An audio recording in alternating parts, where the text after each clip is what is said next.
Hi guys, hope you're both well. Thought it's been a while since I last read your story. So I'm going to have another Horrid Henry from the Horrid Henry Underpants book, and this one is Horrid Henry's Thank You Letter. This was the life.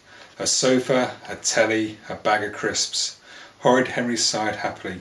"Henry," shouted Mum from the kitchen, "are you watching TV?" Henry blocked his ears. Nothing was going to interrupt his new favourite TV programme, Terminator Gladiator. "Answer me, Henry," shouted Mum. "Have you written your Christmas thank you letters?" "No," bellowed Henry. "Why not?" screamed Mum. "Because I haven't," said Henry. "I'm busy." Couldn't she leave him alone for 2 seconds? Mum marched into the room and switched off the TV. "Hey," said Henry, "I'm watching Terminator Gladiator." "Too bad," said Mum. "I told you no TV until you've written your thank you letters." "It's not fair," wailed Henry. "I've written all my thank you letters," said Perfect Peter. "Well done, Peter," said Mum. "Thank goodness one of my children has good manners." Peter smiled modestly. "I always write mine the moment I unwrap a present. I'm a good boy, aren't I?" "The best," said Mum. "Oh, shut up, Peter," snarled Henry. "Mum, Henry told me to shut up," said Peter. "Stop being horrid, Henry. You'll write to Aunt Ruby, Great Aunt Greta and Grandma now." "Now," moaned Henry. "Can't I do it later?" "When's later?" said Dad. "Later," said Henry. Why wouldn't they stop nagging him about those stupid letters? Horrid Henry hated writing thank you letters. Why should he waste his precious time saying thank you for presents, time he could be spending reading comics or watching TV? But no, he'd barely unwrap a present before Mum started nagging. She even expected him to write to Great Aunt Greta and thank her for the baby poopy pants doll. Great Aunt Greta, for one, did not deserve a thank you letter. This year, Aunt Ruby had sent him a hideous lime green cardigan. Ew. Why should he thank her for that? True, Grandma had given him £15, which was great, but then Mum had to spoil it by making him write her a letter too. Henry hated writing letters for nice presents, every bit as much as he hated writing letters for horrible ones. "You have to write thank you letters," said Dad. "But why?" said Henry. "Because it's polite," said Dad. "Because people have spent time and money on you," said Mum. So what, thought Horrid Henry. Grown-ups had loads of time to do whatever they wanted. No one ever told them to stop watching TV and write a thank you letter. Oh no. They could do it whenever they felt like it, or even not do it at all. And adults had tons of money compared to him. Why shouldn't they spend it buying him presents? "All you have to do is write 1 page, said Dad. "What's the big deal?" Henry stared at him. Did Dad have no idea how long it had taken to write 1 whole page? Hours and hours and hours. "You're the meanest, most horrible parents in the world, and I hate you," shrieked Horrid Henry. "Go to your room, Henry," shouted Dad. "And don't come down until you've written those letters," shouted Mum. "I'm sick and tired of arguing about this." Horrid Henry stomped upstairs. Why, well, no way was he writing any thank you letters. He'd rather starve. He'd rather die. He'd stay in his room for a month, a year. One day, Mum and Dad would come up to check on him, and all they'd find would be a few bones. They'd be sorry. Actually, knowing them, they'd probably just moan about the mess, and then Peter would be all happy because he'd get Henry's room, and Henry's room was bigger. Well, no way would he give them the satisfaction. All right, thought Henry. Dad said to write 1 page. Henry would write 1 page. In his biggest, most gigantic handwriting, Henry wrote, "Dear Aunt Ruby, thank you for the present, Henry." Look how big it is. That certainly filled a whole page, thought Horrid Henry. Mum came into the room. "Have you written your letters yet?" "Yes," lied Henry. Mum glanced over his shoulder. "Henry," said Mum, "that is not a proper thank you letter." "Yes, it is," snarled Henry. "Dad said to write 1 page, so I wrote 1 page. 5 sentences, said Mum. 5 sentences? 5 whole sentences? It was completely impossible for anyone to write so much. His hand would fall off. "That's way too much," wailed Henry. "No TV until you write your letters," said Mum, leaving the room. Horrid Henry stuck out his tongue. He had the meanest, most horrible parents in the world. When he was king, any parent who even whispered the words "thank you letter" would get fed to the crocodiles. They wanted 5 sentences. He'd give them 5 sentences. Henry picked up his pen and scrawled, "Dear Aunt Ruby, no thank you for the horrible present. It is the worst present I've ever had. Anyway, Didn't some old Romans say it was better to give than to receive? So in fact you should be writing me a thank you letter. Henry. P.S. Next time just send money. There, 5 whole sentences. Perfect, thought Horrid Henry. Mum said he had to write 5 sentence thank you letter. She never said it had to be a nice thank you letter. Suddenly Henry felt quite cheerful. He folded the letter and popped it into a stamped envelope Mum had given him. 1 down, 2 to go. In fact, Aunt Ruby's no thank you letter would do great for Great Aunt Greta.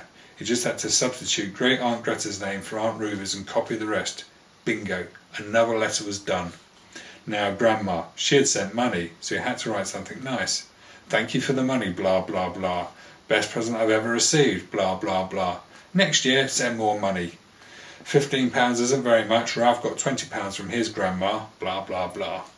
What a waste, thought Horrid Henry as he signed it and put it in the envelope, to spend so much time on a letter only to have to write the same old thing all over again next year. And then suddenly Horrid Henry had a wonderful, spectacular idea. Why had he never thought of this before? He would be rich, rich, rich. There goes Moneybags Henry, kids would whisper endlessly as he swaggered down the street, followed by Peter, lugging 100 videos for Henry to watch in his mansion on one of his 28 giant TVs. Mum and Dad and Peter would be living in their hovel somewhere, and if they were very, very nice to him, Henry might let them watch one of his smaller TVs for 15 minutes or so once a month. Henry was going to start a business guaranteed to make him rich. Step right up, said Horrid Henry. He was wearing a sign saying, Henry's thank you letters. Personal letters written just for you. A small crowd of children gathered round him. I'll write all your thank you letters for you, said Henry. All you have to do is give me a stamped addressed envelope and tell me what present you got, and I'll do the rest. How much for a thank you letter? Asked Kung Fu Kate. £1, said Henry. No way, said Greedy Graham. 99p, said Henry. Forget it, said Lazy Linda. OK, 50p, said Henry, and 2 for 75p. Done, said Linda. Henry opened his notebook. And what were the presents? He asked. Linda made a face. Handkerchief, she spat, and a bookmark. I can do a no thank you letter, said Henry. I'm very good at those. Linda considered. Tempting, she said. But then me and Uncle John won't send anything better next time. Business was brisk. Dave bought 3, Ralph bought 4. No thank yous. Even Moody Margaret bought 1. Whoop-ee, thought Horrid Henry. His pockets were jingle-jangling with cash. Now all he had to do was write 17 letters. Henry tried not to think about that. Slight flaw in his plan there. The moment he got home from school, Henry went straight to his room. Right to work, thought Henry. His heart sank as he looked at all those blank pages, all those letters. He would be here for weeks. Why had he ever set up a letter-writing business? But then Horrid Henry thought, true, he had promised a personal letter, but how would Linda's aunt ever find out that Margaret's granny had received the same one? She wouldn't. If he used the computer, it would be a cinch. And it would be a letter sent personally, thought Henry, because I'm a person, and I'll personally print it out and send it. All he'd have to do was to write the names at the top and to sign them. Easy peasy lemon squeezy. Then again, all that signing and writing all those names at the top and separating the thank you letters from the no thank you ones, maybe there was a better way. Horrid Henry sat down at the computer and typed, Dear Sir or Madam. That should cover everyone, thought Henry, and I won't have to write anyone's name. Thank you, stroke no thank you, for the A, wonderful, horrible, or C, disgusting present. I really loved, stroke hated it. In fact, it is the best present, stroke worst present I have ever received. I, stroke played with it, stroke broke it, stroke ate it, stroke spent it, stroke threw it in the bin, stroke straight away. Next time, just send lots of money. Best wishes, stroke worst wishes. Now, how to sign it? Aha, thought Henry. Signed, your friend or relative. Perfect, thought Horrid Henry. Sir or Madam knows whether they deserve a thank you or no thank you letter. Let them do some work for a change. Tick the correct answers. Print, print, print. Out spewed 17 letters. It only took a minute to stuff them in the envelopes. He'd popped the letters into the postbox on his way to school. Had an easier way to become a millionaire ever been invented, thought Horrid Henry as he turned on the telly. Ding dong. It was 2 weeks after Henry set up Henry's thank you letters.